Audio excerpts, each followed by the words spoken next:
po ito dito sa bariyang commemorative coin, sterling silver, na sighting of the Queen Charlotte Islands. So, 1999.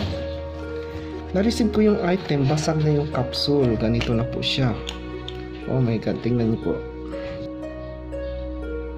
So, halos durog na po talaga yung capsule. Siguro nahulog to siya. Dahil yung blister pack nito ay hindi siya maganda yung lagayan. Buksan natin.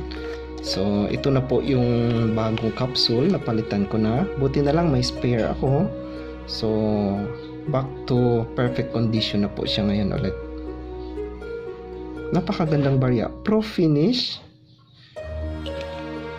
Yan. Sa likod po ay ang si Queen Elizabeth. Then dito yung kanilang barko na ginamit. Ayan po.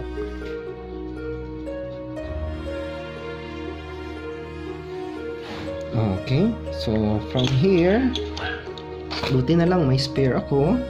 So napalitan na po natin sila. Napakaganda pong barya. So ito po kanyang blister pack. Napakaganda po ng kanyang presentation pack.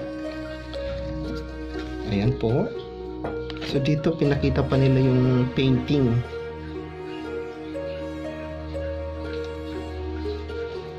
And may write-ups din siya, yung parang history. Ayan po. Ito yung lagayan ng barya na medyo delikado po talaga dyan siya dati. Madali kasi siyang nahuhulog. Kunting ano lang nalalaglag agad.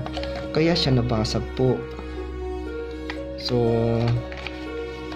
yun yung dahilan kaya basag na siya nang dumating. Siguro yung mga former owners hindi masyadong napansin dahil madali talaga siyang mabasag or mahulog kaya nabasag.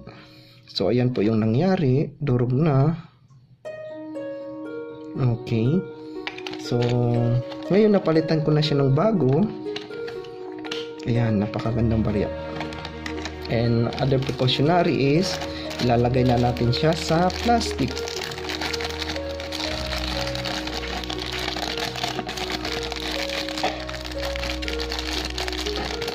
Okay po. So, mayroon na siyang sealed plastic para in case man mahulog ulit kasi naalog-alog talaga siya sa loob. So, in case mahulog ulit, so mayroon na siyang safety net. So, ayan po. Na-restored na po siya. So, marami pong salamat. Please subscribe din po sa aking YouTube channel. Suportahan niyo po. And shout out din po sa aking kaibigan si OneBear TV. I-check niyo rin po yung account niya sa YouTube. Maraming salamat po muli. Thank you.